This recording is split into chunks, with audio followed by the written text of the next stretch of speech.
안녕하세요. 오늘은 100분 토론 1004회 한미정상회담 실익은에 대해서 리뷰를 진행해 보겠습니다. 우리나라는 이제 동아시아에 속해 있고 동아시아 국제정세는 세계에서 가장 복잡한 곳 중에 하나로 알려져 있는데 작년 2022년이죠. 이때 이제 우크라이나 러시아 전쟁이 시작되면서 세계 정세도 많이 바뀌고 이제 동아시아의 주요 당사국 중에 하나인 대한민국은 이제 이런 급박하게 변하는 세계 정세에 민감하게 대응할 필요가 생겼습니다. 대한민국은 사실 이제 휴전 중인 국가라서 실질적으로 이제 북한이 존재를 하고 있지만 우리의 이제 헌법 개념 속에서는 북한이란 건 존재하지 않고 이 한반도 전체에 우리의 영토 주권이 있지만 이제 실효적으로 지배를 하지 못하는 상태라고 할 수 있는데 이런 점에서 이제 우리나라가 휴전 상태이기 때문에 우리나라도 이제 이 이후의 역사에서 기록이 될 때 되게 장기간의 전쟁을 거친 나라라고 기록을 될 수도 있을 것 같아요. 만약 이제 이런 긴 전쟁의 대표로 하면 이제 100년 전쟁이 있죠. 프랑스와 영국이 전쟁을 치렀다는 100년 전쟁이 있는데 사실 100년 전쟁도 이제 휴전과 전쟁을 반복했지 이제 100년 동안 정말로 전쟁을 계속한 건 아니기 때문에 사실 대한민국도 이미 70년 전쟁이 치러지고 있고 100년 전쟁으로 나갈 수도 있는 상태인 것이죠. 그래서 이 휴전 상태라는 점이 사실 대한민국 외교의 중요성을 더욱 강화시키는 것 같은데요. 유사시에 이제 이 북한이라는 나름 명확한 적국이 상정돼 있고 이에 따른 세력도도 얼추 그려집니다. 이 한국, 미국, 일본 그리고 이제 서방 세계를 한 축으로 보자면은 이제 북한과 중국, 러시아가 한 축으로서 이제 이 두 세력의 구도가 그려지는데 이제 이 세력도를 바탕으로 이제 이 동아시아에서 이루어지는 외교전이라고 하는 것은 이제 잠재적으로 적대국이 될 나라를 얼마나 이제 중립적으로 만드느냐 그리고 잠재적인 우호국을 얼마나 더 적극적으로 만드느냐가 이제 중요한 부분이고 우리나라 역시 이런 점에서 이 흔히 말하는 이제 전략적 모호성을 바탕으로 이 외교를 진행해 왔다고 생각을 합니다. 사실 이제 외교 문제라는 것은 이제 전문가들의 영역이라고 할 수 있는데 이제 표면적으로 드러낼 수 없는 이제 대외비 사항들이 있을 것이고 그리고 이제 전문가들 사이에 구축되어 있는 이제 네트워크나 정보력 이런 것들이 또 중요하기 때문에 저희 같은 이 일반 시민으로서는 이제 정보가 제한돼 있어서 함부로 이제 얘기를 하기 어려운 사항이긴 합니다. 그러나 이제 대한민국이라는 나라가 이제 크게 지향하는 방향, 어떤 가치를 지킬 것인지, 그리고 어떤 방향으로 나아갈 것인지, 뭐 예를 들면은 통일에 대한 의지가 있을 테고, 뭐 민주정치 혹은 개인의 자유, 인권 이런 가치들을 수호할 것인지 아닐 것인지에 대한 이 기본적인 스탠스를 취할 수 있고 이 스탠스에 어긋나거나 이 문제 제기를 하는 나라들에 대해 어떻게 대할 건지에 대한 방향은 정할 수 있을 것 같고 그리고 이제 각 이 상대방에 대해서 강경하게 나갈지 우호적으로 나갈지 이런 정도의 얘기는 충분히 일반인 사이에서도 논의가 가능할 것 같고 그리고 이런 이 큰 방향들이 정해졌을 때 이것을 이제 현실적인 상황과 이 주어진 조건을 고려해서 속도를 조절한다던가 이제 타협안을 찾아간다는 것들이 이제 이 소위 말하는 외교 전문가 분들께서 이제 이 디테일을 넣어줘야 될 부분이라고 생각을 합니다. 패널 소개로 넘어가서 첫 번째로 소개될 패널은 백승주 패널입니다. 백승주 패널은 전 국민의힘 의원으로서 국방부 차관을 지내셨고 그리고 현재는 전쟁기념사업회 회장이자 한중안보평화포럼 회장을 이제 맡고 계시고 이 대한민국의 안보와 관련된 여러 정보나 이 지식에 대해서 상당히 접근성이 높았던 분이라고 할 수 있어서 나름 이제 안보 전문가로서 이제 초청을 받았다고 생각을 하고 이 윤석열 이 선거 캠프에서도 안보정책 본부장을 했기 때문에 이 정부의 안보정책과 이제 궤를 같이 하는 인식을 보여줄 것이라고 저희가 기대해 볼 수 있을 것 같습니다. 다음으로 백승주 패널의 의견을 한번 살펴보겠습니다. 백승주 패널은 이번 회담을 긍정적으로 평가했는데 그 이유 중 하나를 이 대한민국의 안보 문제가 개선됐다라고 평가를 했고 이 추후 말할 핵협의그룹을 신설해서 한국이 핵에 관여할 여지가 늘어났고 이 핵 잠수함과 같은 전략 자산들을 정기적으로 한반도 근처에 배치할 수 있도록 협의가 있었다라는 점에서 긍정적으로 평가했습니다. 다만 많은 분들이 우려하고 계시듯이 이런 배치에 대해서 구체적인 조약으로서 실질적인 형태를 가진 협의까지는 나가지는 못했고, 이 회담에서 이 백승주 패널이 말한 것처럼 안보 문제의 개선된 부분을 찾아보자면은 미국과 같은 입장을 취하면서 미국의 이 적극적인 지지를 이끌어낼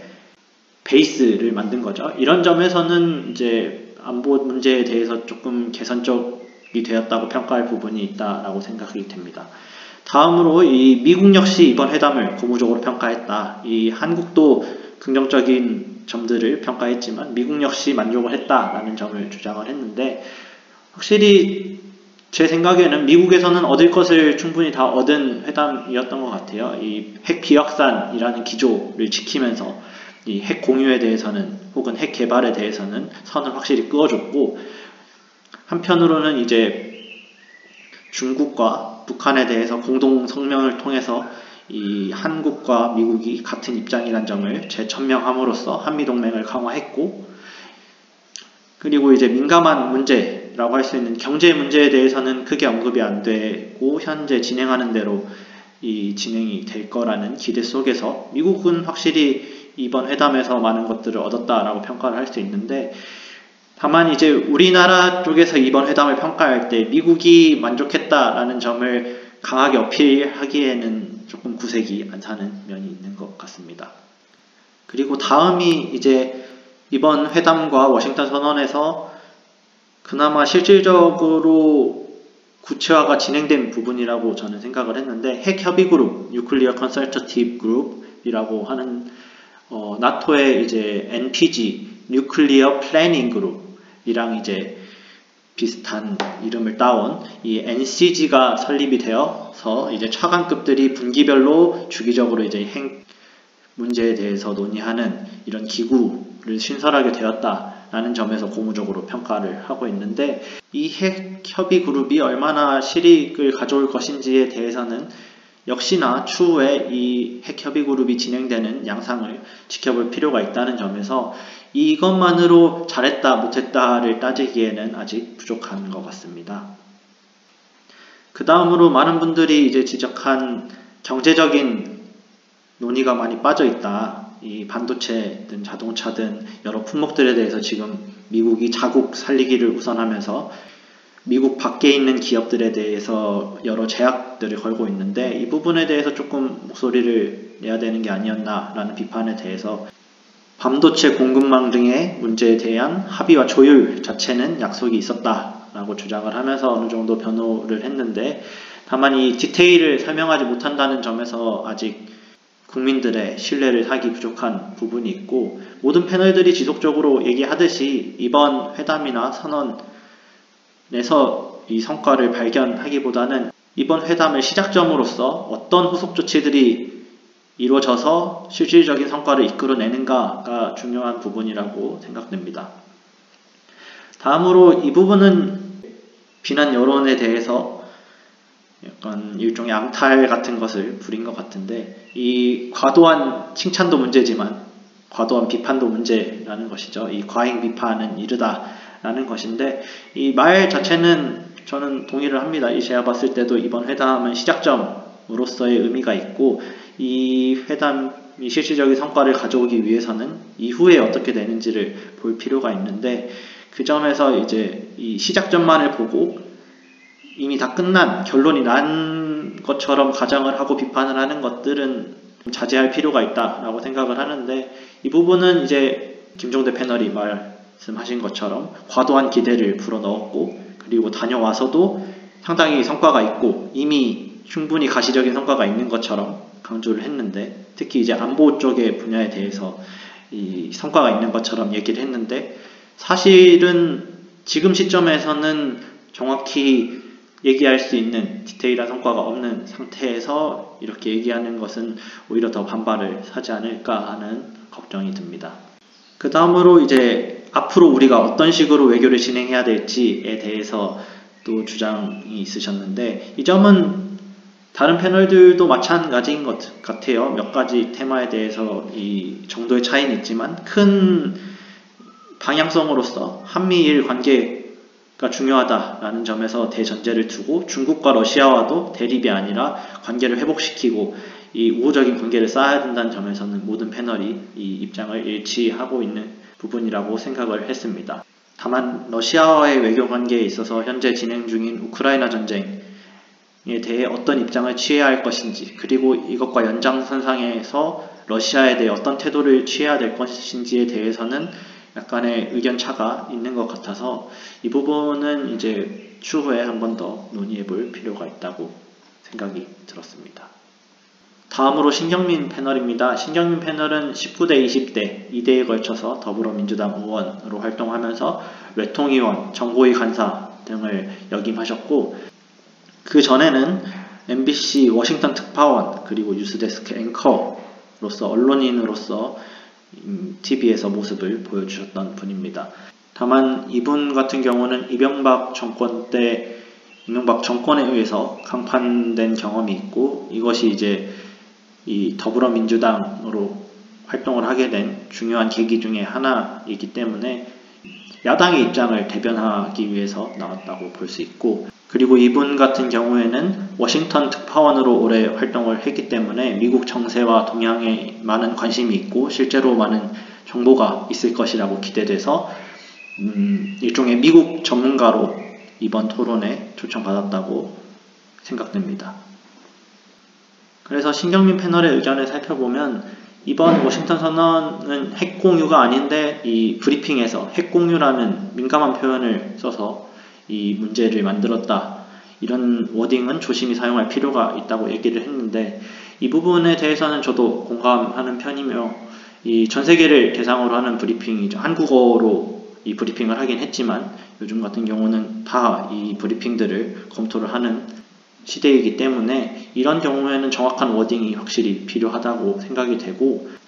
이번 회담을 성공적이라고 평가하기 위해서라도 이 후속 조치를 잘 진행을 했어야 되는데 이 브리핑 단계에서 벌써 약간 문제가 나온 게 아닌가라는 생각이 들어서 이 점은 저도 공감을 하는 부분입니다. 그리고 워싱턴 선언에서 한국과 미국이 사실상 북한의 핵 보유에 대해 인정을 한 게 아닌가라는 의문을 제기해 주셨는데, 이 점에 대해서는 선언 안에 북한의 핵 공격에 대한 가정을 말하는 것 같아요. 그 점에서 의견 타당한 부분이 있다고 할 수 있는데, 이 대목 같은 경우는 오히려 이번 선언에서 조금 교묘하게 써있는 부분이 아닌가라는 생각을 했는데, 반대로 말하면은 북한이 핵 공격만 하지 않으면 대화 여지가 있다라는 점을 얘기를 하는 것일 수 있다는 점에서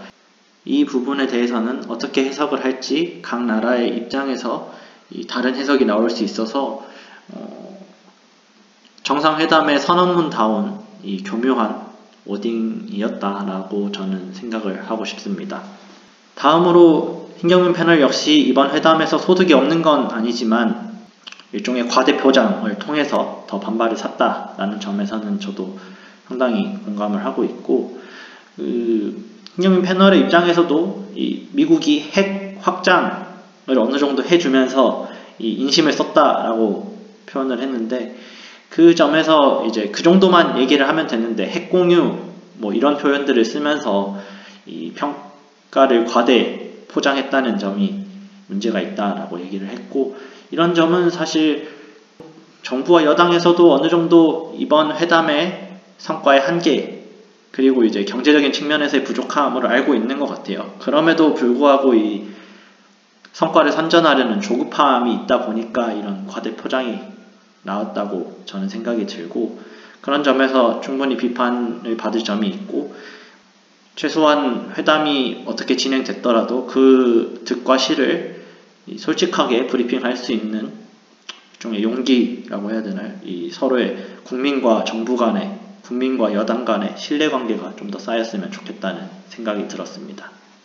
이어서 신경민 패널은 통상산업국가, 분단국가라는 우리나라의 본질이 경시되었다 라고 얘기하면서 이번 회담의 한계에 대해서 비판을 가했습니다. 이 통상산업국가라는 점은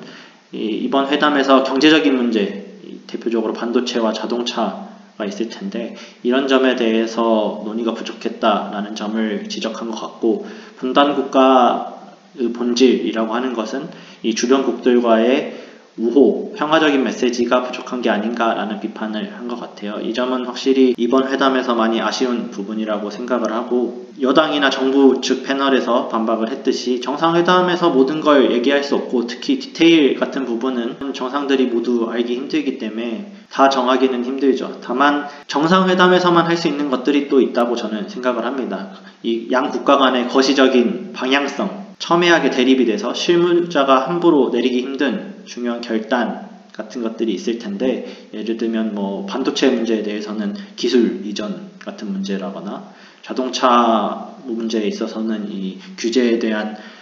이른 해제, 이런 큰 결단 같은 경우는 정상회담에서만 할 수 있는 것들이 아닌가 하는데, 이런 것들을 얘기를 해서 큰 방향성을 제시를 한다면 이후에 실무회담에서도 좀 더 손쉽게 타협점을 찾을 수 있을 가능성이 있었을 텐데, 이런 부분들이 얘기가 안 되는 점은 충분히 아쉬운 부분이라고 생각이 듭니다. 그래서 결국 이제 이어서 나오는 주장이 실질적인 성과로 이어지기 위해서 후속 작업이 중요하다라는 것인데, 이 추후 협의를 안 하면은 이제 미국이 확실히 신경을 쓰지 않을 가능성이 높아 보여요. 미국 같은 경우는 제 생각에는 이제 만족할 만한 성과를 가져왔고, 특히 안보 문제에 대해서, 그리고 경제적인 문제에 대해서는 미국은 아쉬울 게 없이 현상 유지만 해도 만족인 상태이기 때문에, 우리가 먼저 손을 내밀고 좀 더 조율을 하자, 좀 더 개선점을 찾아보자 라고 제안을 하지 않으면은 문제가 해결되지 않을 것 같은데, 이 점에서 신경민 패널이 말씀하신 것처럼 그런 실무를 진행할 수 있는 기구와 전문 인력을 양성해야 된다라는 점에서는 적극 공감을 하는 부분이고, 그리고 이 육성과 더불어서 이미 전문가들이 우리나라에도 있기 때문에 이런 전문가들로 구성된 실무진이 추후에 미국 실무진과 이 지난한 논의를 통해서 성과를 가시화시키기를 기대를 합니다. 그리고 마지막으로 전체적인 우리나라의 외교 방향에 대한 입장도 밝혀주셨는데, 신경민 패널도 역시 이 전략적 모호성을 중시하고 있습니다. 이 주변의 모든 국가들과 어느 정도 일정한 관계를 유지하면서 적을 만들지 않는 평화적인 메시지를 제시하는 것들이 중요하다고 얘기를 하고 있는데, 그 점에서 이번 회담 같은 경우는 미국과 일본, 일변도의 외교 정책을 보여준 것이기 때문에 북한을 비롯해서 중국과 러시아의 반발을 살 수 있다는 점을 크게 우려를 했던 것 같아요. 이 점에서는 이후에 이 지금의 국제 정세를 어떻게 이해해야 될 것인가 하는 문제를 먼저 이해를 해야 될 것 같은데, 이 점에서 저는 미국이 아마 대한민국에게 입장을 확실히 하라라는 강력한 주문 혹은 요청이 있지 않았나 라는 생각을 합니다. 그런 점에서 이번 회담에서 대한민국 혹은 대한민국 정부가 취한 입장을 이해할 여지는 있지만, 궁극적인 방향성에서 이 전략적 모호성, 그리고 적을 만들지 않는 외교라는 것이 아주 중요하다는 점에서는 공감을 합니다. 남성욱 패널은 좀 더 학술적인 연구자의 입장에서 이제 이 문제를 바라보는 것 같은데, 고려대학교 통일외교학부 교수이자 통일융합연구원장을 맡고 있고 현재 국방부의 정책자문위원으로도 계시는 분입니다. 그래서 연구를 보면은 북한의 경제에 대한 많은 연구를 진행을 했고, 그런 점에서 북한에 대한 정보와 지식이 많을 걸로 기대되는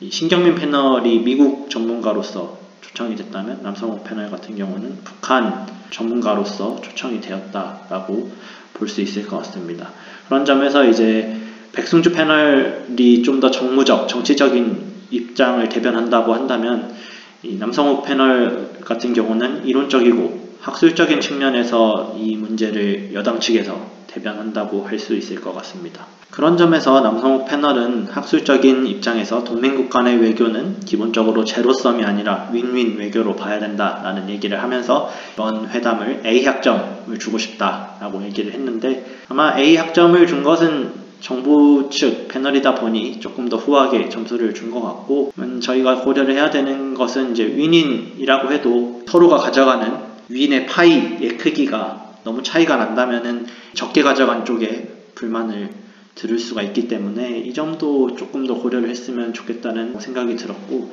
또 이 A 학점을 주더라도 이 A 학점이 불완전한 학점이죠. 말하자면 이번 회담에 대한 평가는 사실상 중간고사에 대한 평가고, 이 수업이 아직 끝나지 않았기 때문에 이후에 들어오는 중간과제 그리고 기말고사까지 학점을 받고, 그 학점을 다 종합을 해서야 이번 회담이 결국 얼마나 성과가 있었는지 그리고 얼마나 문제가 있었는지에 대해서 종합적인 평가를 할 수 있을 것이라는 생각을 했습니다. 다음으로 이제 한국과 미국 두 국가가 가지고 있는 입장 차이를 이해할 필요가 있다라고 얘기를 했는데, 대한민국 같은 경우는 안보에 대한 우려가 크고, 이 안보를 해결하기 위해서 핵 공유 혹은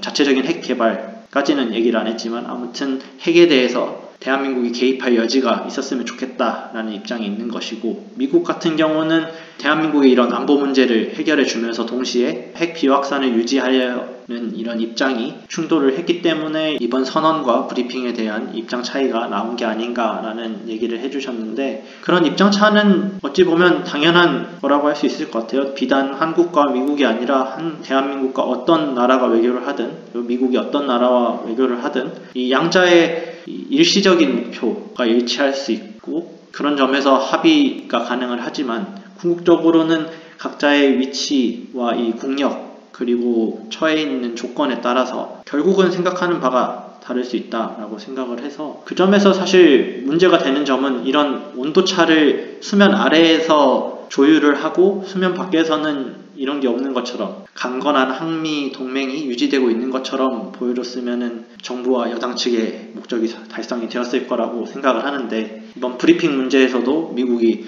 이건 핵공유가 아니다 라고 이제 반박 성명을 내면서 이런 불협화음들이 나온다는 점들은 좋은 모습이라고 하기는 힘들 것 같아요. 기껏 선언에서 이제 한 목소리로 통일이 되었는데, 이게 사실은 동상이몽이었음을 회담이 거의 끝나자마자 바로 드러내버렸기 때문에, 이 점은 사실 정부와 여당이 생각하는 단순한 말실수보다는 좀 더 큰 문제가 아닐까라는 생각이 듭니다. 다음으로 동아시아 정세에 따라 미국의 입장도 바뀔 수 있다라고 주장을 하셨는데, 그것도 당연한 말이긴 하죠. 남성욱 패널의 의견을 보면은 이론적으로 동의할 수 있을 만한 원론적인 입장들에서 출발을 하는 것 같아요. 당연히 동아시아 정세가 바뀌면 북한이 좀 더 강경하게 나오거나 핵무기 포기를 선언한다거나 아니면 대화의 여지를 좀 더 보인다거나, 이런 것에 따라서 미국의 입장도 바뀔 수 있고 대한민국의 입장도 바뀔 수 있죠. 러시아, 중국, 일본의 입장들도 바뀔 수 있고, 그런 점에서는 이제 남성욱 패널의 주장이 일리가 있는데, 다만 우리가 계속 걱정하는 것은 극단적인 상황을 걱정을 하는 것이라고 생각을 합니다. 누군가가 이미 핵을 써버린 상황에서 입장의 변경이라는 것이 얼마나 의미를 가질 수 있는지, 사실상 그 전에 억제력으로서 핵을 배치한다든가 미 육군이나 미 해군 등을 한반도 주변에 배치하는 등으로 선제적인 억제 조치가 필요하다라는 요구가 사실 비판하는 측에서의 주된 주장이기 때문에 이번 선언을 변호하는 논리로는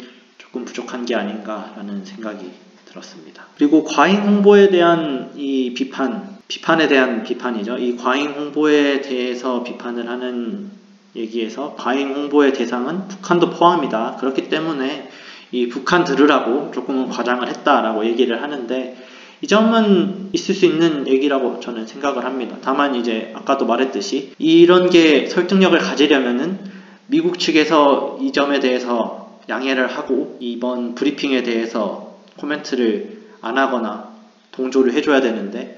사실상 반박 성명을 냈기 때문에 과잉 홍보를 통해서 이 북한에게 강경한 입장을 보여주려는 것이 목표였다면은 이번 브리핑은 실패한 게 아닌가라는 생각이 들었습니다. 그래서 남성 패널이 이번 토론에서 굉장히 많은 변호 의견들을 내주셨는데, 그런 주장 등의 또 다른 하나가 이제 정상회담에서 모든 것을 결정할 수 없는데 지금 우리나라가 처해 있는 모든 문제를 얘기해야 될 것처럼 말하면은 부당하지 않느냐라는 입장에서 이 정상회담에서 모든 것을 대화하는 것은 아니다라고 얘기를 했는데, 보통 정상회담 같은 경우는 두 가지 형태로 이루어진다고 저는 생각을 합니다. 첫 번째로는 이제 실무진들이 논의로서 이제 플랜들을 짜는 거죠. 우리가 선택할 수 있는 플랜에는 플랜 A가 있고 B가 있고 C가 있고 이런 식으로 예상되는 플랜을 서로 짜오고, 더 나아가서는 이 양측 실무진들 사이에서 이 플랜 B 정도면은 우리가 둘 다 만족할 수 있지 않을까, 이런 정도의 큰 그림을 짜고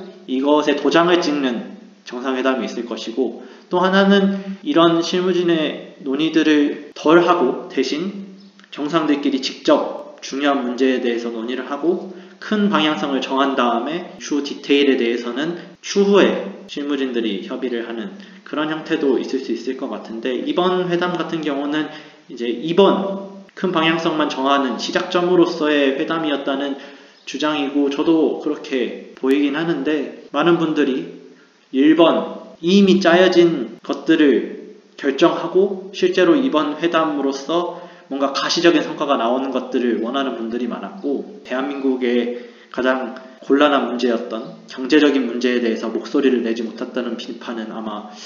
꾸준히 있을 것 같다는 생각이 듭니다. 그래서 결국 실질적인 성과에 있어서는 정부의 노력이 필요하다라는 주장으로 귀결이 되는데, 그 점에서 이제 남성호 패널은 조금 변호를 하면서 인플레이션 감축법 그리고 자동차 문제에 대해서 어느 정도 협의가 되어 있다. 다만 반도체는 아쉬운 부분이 많다 정도로 변호를 했는데, 100분 토론에서 다른 패널분들이 지적을 했듯이 그래서 실제로 협의했다는 디테일한 내용이 뭐냐라고 했을 때 그 부분을 답변하지 못한다는 점에서 약간 궁색한 변호가 아닌가 싶습니다. 그리고 이제 앞으로 우리나라가 어떻게 외교를 진행해야 될지에 대해서도 의견을 내주셨는데, 다른 분들에 비해서는 조금 더 디테일한 의견을 내주신 것 같아요. 다른 분들은 이제 기본적으로 전략적 모호성이 중요하고 모든 국가와 어느 정도 우호적으로 있는 게 좋다 정도에서 끊어주셨다면은, 현재 상황에서 대중외교 그리고 대러 외교를 어떻게 해야 될지에 대해서 의견을 좀 더 내주신 것 같습니다. 먼저 대중외교 같은 경우에는 지금까지 너무 저자세였다는 점을 지적을 하고 있는데,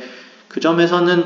저자세까지 갔는지는 논쟁의 여지가 있겠습니다만, 이전 문재인 정권에서는 확실히 친중 외교의 측면을 많이 보였기 때문에 아마 상대편에 있는 입장에선 이런 비판이 있을 수 있고, 그 점에서는 오히려 저자세로 나가지 않는 것이 중국과 바람직한 외교 관계를 수립하는 데 도움이 될 것이라는 의견인 것 같고, 그 점에서 실제로 진전이 있다라고 얘기를 하면서 중국에 있는 정재호 대사가 시진핑한테 신입장도 받고, 이런 점에서 대중외교가 진전이 있다는 표시들이 있기 때문에 조금 더 믿어달라 이런 얘기를 했는데, 제 입장에서는 중국에 대한 과도한 대립각을 세우는 것은 확실히 위험하긴 하기 때문에 정부를 한번 믿고 중국과 크게 척지지 않도록 잘 조율을 했으면 하는 마음입니다. 다음에 이제 러시아와의 외교 관계가 이제 문제가 되는데, 기본적으로는 적대할 필요가 없다라고 얘기를 하지만 현재 우크라이나 전쟁이 진행되는 부분이 있기 때문에 이 점에 있어서는 단호한 입장을 취해야 된다라는 것이 남성 패널의 의견인데,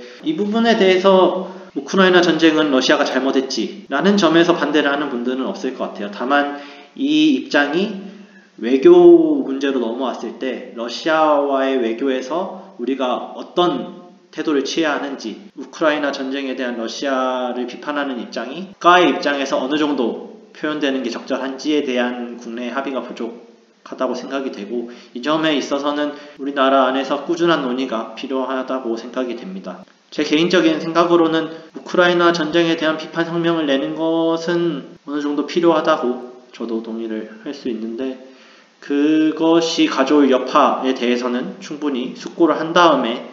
이 정부의 공식 입장을 내는 것이 중요하지 않을까라고 생각이 되네요. 다음으로 김종대 패널입니다. 김종대 패널은 제20대 정의당 의원으로서 활동을 하셨고, 전 청와대 국방보좌관실 행정관, 국방부 장관 정책보좌관으로 활동을 했었고, 지금은 연세대학교 통일연구원 개본교수로 활동을 하고 계십니다. 안보 문제, 국방정책에 있어서 대표적인 야당 측 전문가라고 할 수 있는데, 백승주 패널의 카운터파트가 신경민 패널이라면 남성욱 패널의 카운터파트가 이 김종대 패널이라고 생각이 됩니다. 다음으로 김종대 패널의 의견을 알아보면은, 앞으로 우리나라가 어떤 외교적 입장을 취해갈지에 대해서 대한민국이 감수할 비용과 방향성에 대한 충분한 검토와 논의가 필요하다고 얘기를 해주셨고, 이 점은 저도 적극 동의하는 부분입니다. 그 다음으로 김종대 패널 같은 경우는 이번 회담에서 일정한 성과가 있음을 부정하지는 않았습니다. 그래서 합리적으로 조율된 부분도 있지만 다만 이제 역시나 실질적인 논의가 부족했다라는 점을 주요 문제점으로 삼았는데, 그래서 여러 가지 유익한 정보들을 말씀해 주셨습니다. 이번에 신설되는 협의체가 전쟁의 수행본부가 아니고, 그렇기 때문에 다른 나라의 상호 방위 조약과 다르게 이제 강제 참전 조항도 없고, 다만 이제 미군이 실제로 한국에 주둔하고 있기 때문에 이 한미 상호 방위 조약이 진행되고 있구나라고 우리가 실질적으로 느낄 수 있지, 조약 자체는 미흡한 부분이 많기 때문에 이번 워싱턴 선언과 핵 협의체의 신설을 통해서 이런 부족한 부분들을 개선해 나가기를 주문하고 있습니다. 핵을 책임 있게 사용할 주체가 누군지를 명확하게 해야 되고, 이 부분에 대해서는 추후 협의가 필요하다라고 얘기를 했고, 그리고 이런 얘기를 하면서 이전에 있었던 한미 상호 방위 조약이 얼마나 미흡한 조약인지에 대해서 다시 한번 지적을 해주셨는데, 김종대 패널에 따르면은, 그리고 비판하는 점에서는 대부분의 패널들과 비슷한 입장을 보여주셨는데, 이번 회담에 대한 국민들의 기대를 너무 높였다. 그것이 지금 정부와 여당이 비판을 받는 주요한 원인 중에 하나다라고 지적을 했고, 이 부분은 저도 이제 말씀드렸듯이 공감을 하는 부분이고, 정책과 회담의 성과를 선전하고 싶은 마음 이해를 하지만, 그 마음을 이겨내고 솔직하게 그리고 담백하게 브리핑을 하고 앞으로 어떻게 개선해 나갈지를 얘기를 한다면은 오히려 그런 자세가 좀 더 국민들의 신뢰를 사고 지지를 얻을 수 있는 좋은 방법이 아닐까라고 생각을 하기 때문에, 이런 점에 있어서는 비단 이번 회담의 자평이 아니라 지금까지 있었던 이 역대 정부를 포함해서 자신들의 성과를 너무 과도하게 보여주는 점들은 앞으로도 계속 견제, 비판의 대상이 되어야 된다고 생각을 합니다. 그 다음 주장이 사실 일종의 우스갯소리로 하긴 했지만 사실 뼈를 때리는 주장 중에 하나라고 저는 생각을 했는데, 이번 워싱턴 선언으로 핵 보유를 포기할 것을 대한민국이 일종의 천명하면서 우리도 핵을 개발해야 된다, 핵을 가져야 된다라고 주장하는 입장이 이제 여당 쪽에서 불가능해졌기 때문에 안보에 대해서 이 의견을 통합할 결정적인 장애물 중 하나가 이제 핵 보유를 하냐 마냐였는데, 이 부분이 이제 원천적으로 봉쇄되면서 여야가 이 안보 문제에 대해서 통합할 가능성이 만들어졌다는 점에서 긍정적으로 평가를 했는데, 이 점은 정말로 그런 점이 있는 것 같아요. 안보 정책에 있어서는 초당적인 논의를 해야 되는 부분이 있었는데, 이 점을 가능하게 해줬다는 점에서 오히려 긍정적으로 평가하면서 추후에 안보 정책을 어떻게 할지 여야가 활발히 논의를 해줬으면 하는 바람입니다. 다음으로는 이제 국가의 외교적인 스탠스에 대한 입장인데, 워싱턴 선언에서는 되게 강경한 입장을 한국과 미국이 보여줬고, 이것이 가진 억제 효과를 부정할 수는 없지만 이게 한편으로는 오히려 도발을 하는 것이 될 수 있고, 북한과 한국, 더 크게 말하면 미국, 중국, 러시아, 일본 등등을 치킨 게임으로 몰아넣는 선언일 수도 있다라는 주장을 해줬고, 이 점에서 참 외교라는 게 어려운 것 같아요. 그래서 주변 국가의 평화적인 제스처가 확실히 필요하다고 생각이 되고, 다만 일변도로 도발만 하거나 평화적인 제스처만 취하면은 이제 상대방이 이 메시지를 온전히 수용하지 않기 때문에 균형 감각을 잘 잡아서 단호하게 얘기할 부분들, 이제 우리가 선을 그어놓은 부분들에 대해서는 단호하게 얘기를 하되, 선을 지킨다면은 이제 대화를 할 수 있는 여지들을 많이 열어줘야 된다는 점에서 워싱턴 선언이 확실히 강경한 자세를 표현하긴 했다는 점에서 이후에 이 균형을 잡을 만한 추가적인 조치가 필요하지 않나라는 생각을 하고 있습니다. 마지막으로 역시나 경제적인 문제에 대한 언급이 부족했다라고 얘기를 해주셨는데, 이 점에서 저도 어느 정도 동의를 하는 편이고, 김종대 패널은 이제 이 회담이 시작점이 될 것이라는 의견에 대해서 그 이전에 이미 반도체나 경제 문제에 대해서 앞으로 협의를 하겠다라는 약속을 그 이전에 했는데, 그것이 전혀 이루어지지 않고 이번에 다시 앞으로 협의를 하겠다라는 얘기를 다시 했기 때문에 미국을 신뢰할 수 있는지에 대한 의문을 제기했고, 이 부분에 대해서는 비판의 여지가 확실히 많이 있는 부분이고, 관련 내용에 대해서 미국이 먼저 말하기를 기다린다기보다는 한국 측에서 먼저 이 문제에 대해서 얘기를 하고, 어느 정도 이 양해받을 부분들은 양해를 받고 양보받을 부분들 양보받고, 우리가 미국의 입장도 이해하지만 우리나라 경제 사정이나 기업들의 상황을 고려했을 때 이 정도까지 요구하는 건 과하지 않느냐 정도의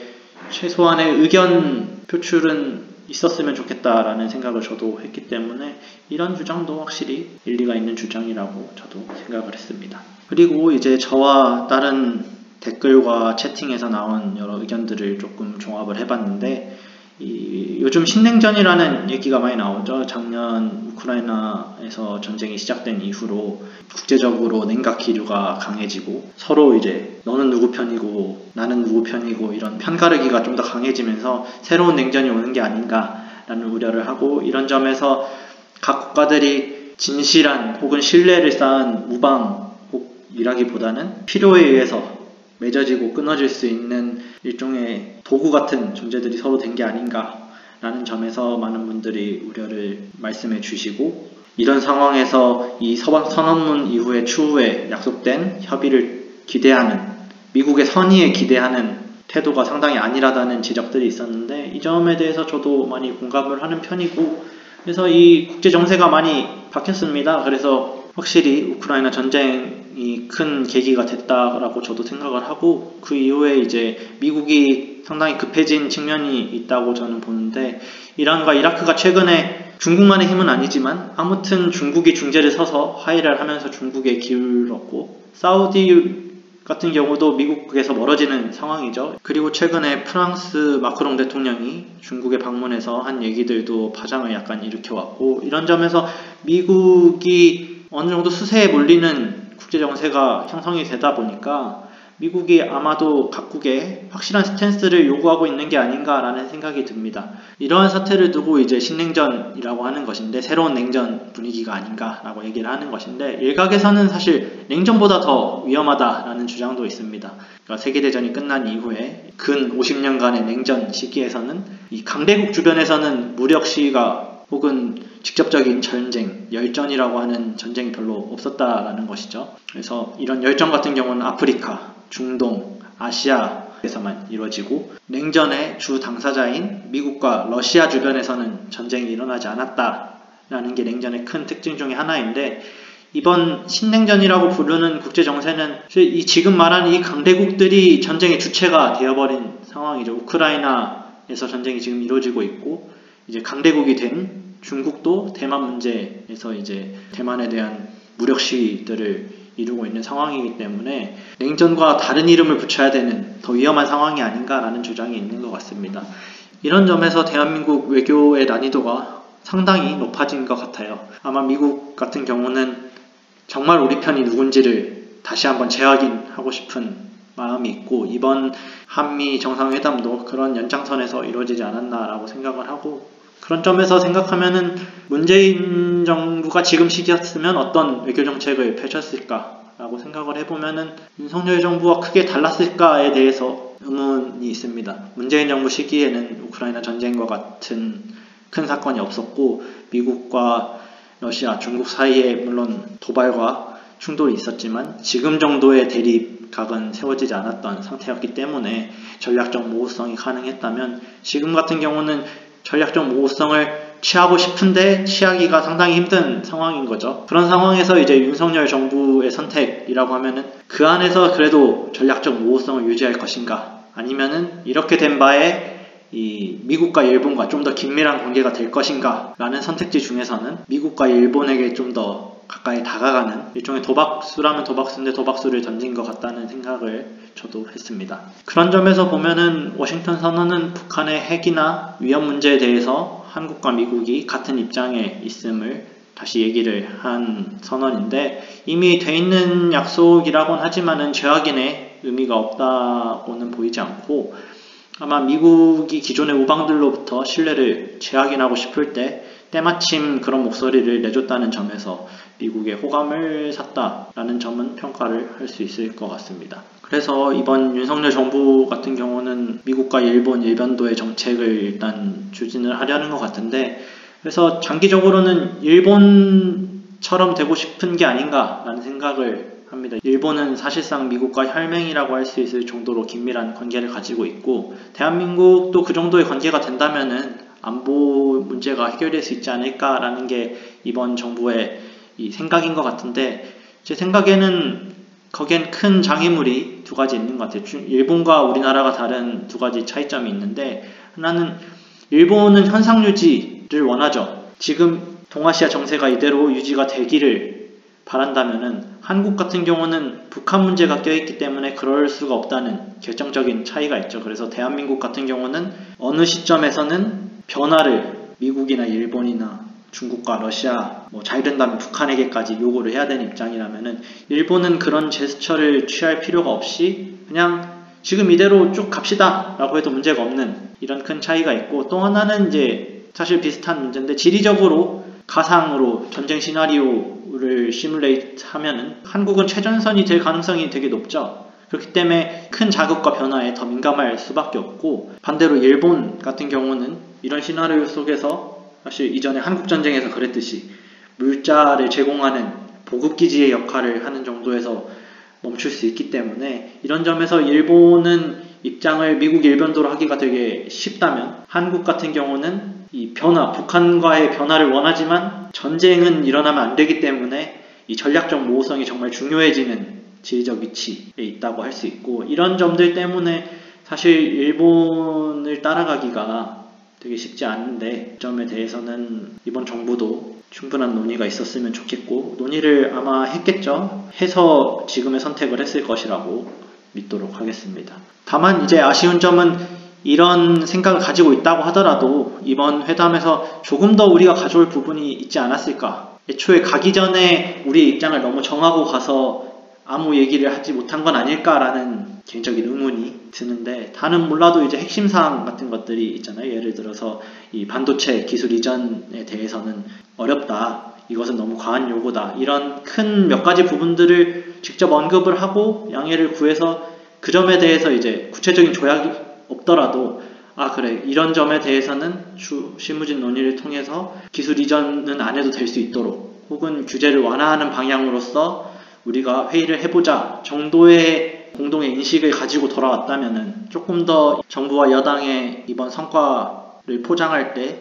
조금 더 설득력을 얻을 수 있을 거라고 생각이 드는데, 그런 점들이 약간 부족했다고 생각이 듭니다. 그 점에서는 우리나라도 조금 얘기할 카드가 있었던 것 같아요. 예를 들어 이전에 있었던 도청 문제도 우리가 사실상 쿨하게 넘어가서 문제가 없었던 것이지, 이런 점에서 우리가 쿨하게 넘어갔기 때문에 또 다른 것들을 요구할 수 있는 여지가 있지 않았나. 이런 우리나라가 충분히 쓸만한 카드가 몇 개 있었던 것 같은데, 입장을 너무 카드 게임으로 치면은 카드패를 받기도 전에 이미 나는 카드 몇 장 받고 죽어야지, 혹은 이번 판은 무조건 올인이야 해서 이 전략을 카드가 좋은 게 들어오든 나쁜 게 들어오든 그대로 밀어붙인 게 아닌가. 이 점에서 약간 처음에 입장을, 방향성을 정하고 가는 건 중요하지만 회담 일정 속에서 유도리 있게 입장과 기회를 엿보는 이런 유연성이 좀 아쉬운 게 아닌가라는 생각이 들고, 이런 점은 정부가 앞으로도 정상회담뿐만 아니라 장관급, 차관보급 외교회담들이 있을 때 항상 그 기회를 노리는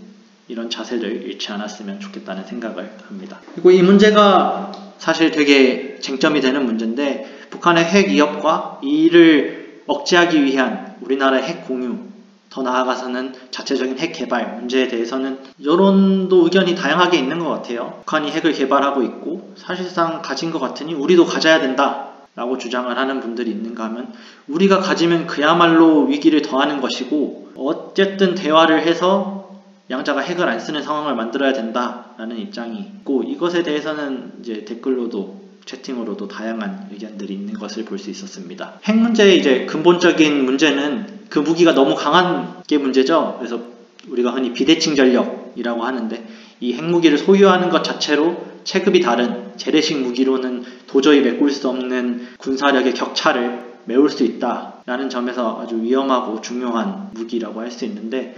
이런 점에서 이것을 가지는 게 이득인지 혹은 새로운 위협이 되는 것인지에 대해서 다양한 입장 차이가 있는 것 같아요. 이론적으로는 모두가 가지지 말자고 주장하죠. 모두가 핵이 없으면 된다. 이 점에 대해서 반대하는 사람은 없다고 저는 생각을 합니다. 다만 문제는 지금 누군가는 가지고 있고 여차하면 쓸 수 있는 것 같은데, 내가 가지지 않았을 때, 이때 이제 사람들이 가질 수 있는 입장은 나까지는 가지는 게 어떤가, 나까지 가지는 게 딱 적정한 것 같다, 이렇게 되기 때문에 이 문제는 사실 세계적으로 타협점을 찾기가 정말 어려운 문제라고 생각을 합니다. 그래서 이 핵 위협, 핵 공유 문제에 있어서 중요한 것은 서로를 일정 선 이상으로 자극하지 않는 게 또 중요하지 않을까라는 생각을 합니다. 사실 핵을 쓰는 것 자체가 정말 쉬운 일이 아니죠. 러시아 핵을 많이 가지고 있죠. 다만 쓸 수 없을 뿐이지 자기 문제에도 이렇게 쓰지 못하는 상황이고,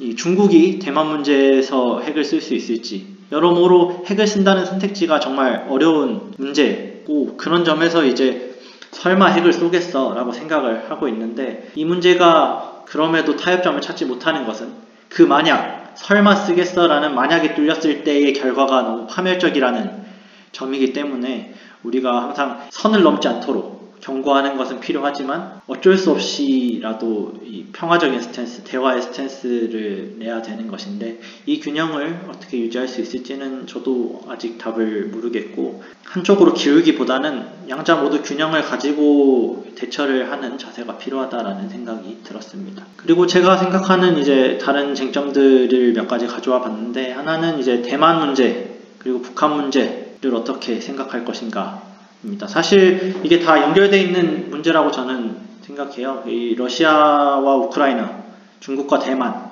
북한과 남한은 일정한 유사성이 있죠. 사실 각 나라들이 모두 이것을 국내 문제로 규정을 하고 있다는 점에서 일종의 유사성이 있다고 할 수 있는데, 다른 점은 상대적인 전력의 비대칭 문제가 있다고 생각합니다. 중국과 러시아 같은 경우는 사실 자체적으로 그 문제를 해결할 수 있다는 자신감이 있고 해결하려고 시도를 하고 있죠. 그런 점에서 이것은 국내 문제니까 국제 세력들이 개입하는 것은 주권 침해다라고 주장을 하는 것이고, 반대로 대한민국 같은 경우는 북한과의 관계의 변화를 위해서는 주변 국가들의 지지가 필요한 상황이죠. 자체적으로 해결하기에는 리스크가 크고, 그리고 주변 국가들이 그걸 가만두지 않기 때문에, 그래서 이제 러시아나 중국, 일본이나 미국의 이 지지를 얻으려고 노력을 하고 있는 것이고, 이런 다른 점이 있지만 사실 근본적인 문제의 이해는 국내 문제라고 이해하는 그 근본적인 부분에서 갔기 때문에, 우크라이나 문제나 대만 문제에 저희가 어떤 의견을 보이느냐는 나아가서는 남북 문제에 대한 우리의 의견 표명과도 비슷하게 받아들여질 여지가 있다라고 생각해서,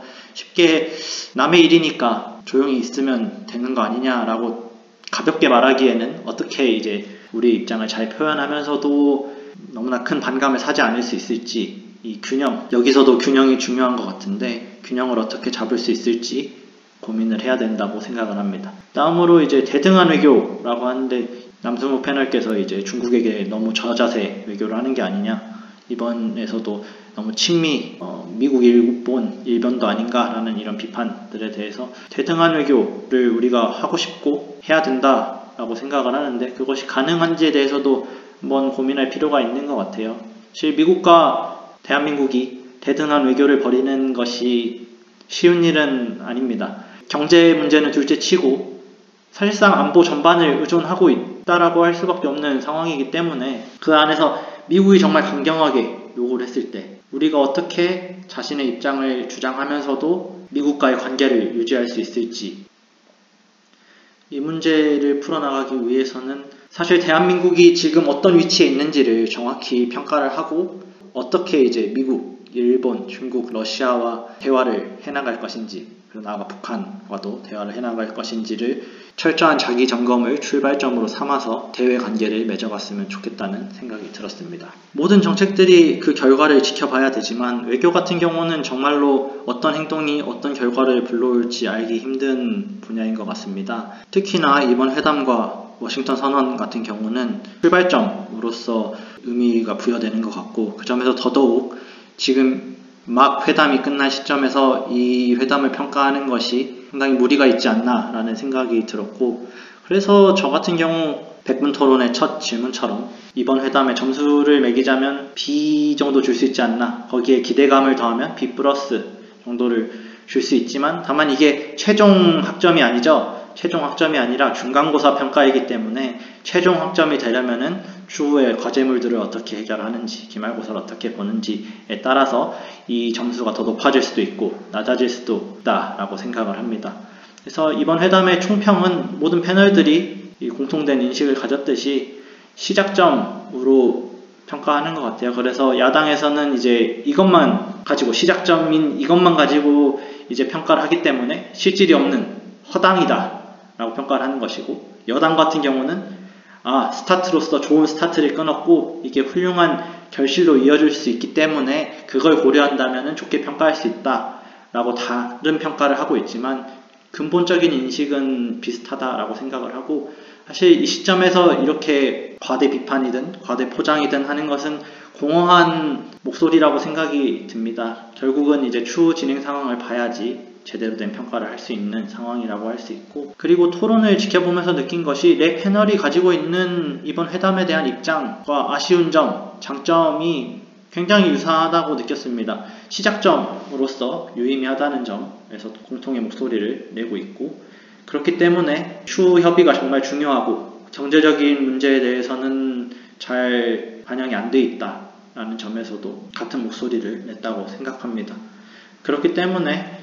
이제 이런 공동의 인식을 바탕으로 안보나 외교 영역에서는 당쟁의 대상이 아니라 초당적으로 정말로 우리나라가 어떻게 하면은 이 험한 국제 정세 속에서 살아남을 수 있을지, 그리고 이득을 얻을 수 있을지에 대해 초당적으로 논의가 되었으면 하는 희망입니다. 이런 점들은 곧 있을 한일 정상회담을 보면은 좀 더 윤석열 정부의 외교 정책이 명확해질 거라고 생각을 하고, 한일 정상회담에서도 유익한 논의가 있었으면 좋겠고,